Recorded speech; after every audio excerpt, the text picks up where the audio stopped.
Hi అండి. ఈరోజు ఇంట్లోనే ఈజీగా చేసుకునే బాదం మిల్క్ ఎలా చేస్తానో చూడండి.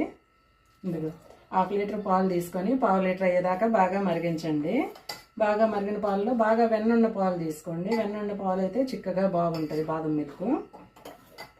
నేను వీటిల్లో ఏ పౌడర్లు ఏం వాడకుండానే ఇంట్లో ఈజీగా న్యాచురల్గా బాదం మిల్క్ తయారు చేస్తానండి. చూడండి ఎలా చేస్తానో. చాలా బాగుంటాయండి నా బాదం మిల్క్. ఇదిగో 1/2 లీటర్ అయ్యేదాకా కాసాను.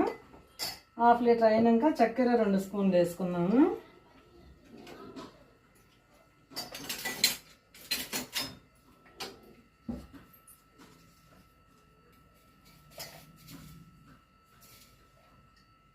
చక్కెర 2 స్పూన్లు అండి.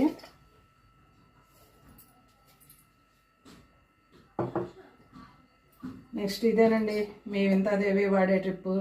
క్యారెట్ నానబెట్టిన బాదం పలుకులు 5, జీడిపప్పు 5, క్యారెట్ ఉడకబెట్టేసేద్దామండి.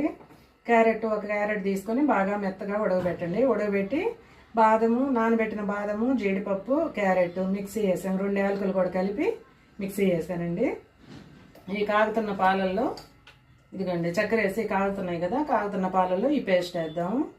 చూడండి బాగా మెత్తగా పేస్ట్ చేసుకోండి, బాగుంటాయి. వేసాను.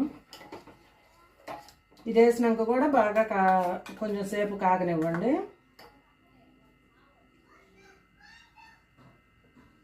ఇంట్లోనే ఈజీగా న్యాచురల్గా చేసుకోవచ్చండి, ఏ పొడులు వాడకుండా.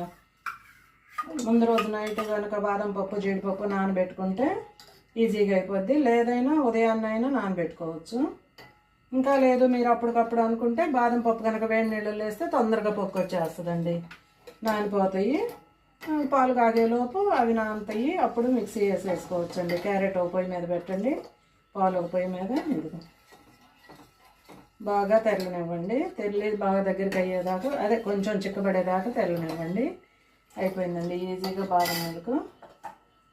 లాస్ట్ వచ్చేసి ఇదిగో కొంచెం జీడిపప్పు పలుకులు, జీడిపప్పు పలుకులు వేసేసుకోండి. నెక్స్ట్ బాదం. అయిపోయిందండి. బాగా తెరలనిచ్చేసి ఆపేసేయండి. మీ బాదం మిల్క్ రెడీ. సమ్మర్లో కూల్గా తాగాలి కదా మనము, అందుకని ఒక 5 అవర్స్ ఫ్రిడ్జ్లో పెట్టండి, బాగా డీప్ ఫ్రిడ్జ్లో. తొందరగా కూల్ అయిపోద్ది. పిల్లలకి ఇచ్చేయండి మంచి బాదం మిల్క్. గ్లాస్లో సర్వ్ చేసుకుంటున్నా చూడండి. అవి ఎంత బాగా వచ్చేసినాయో చూడండి మీ బాదం మిల్క్.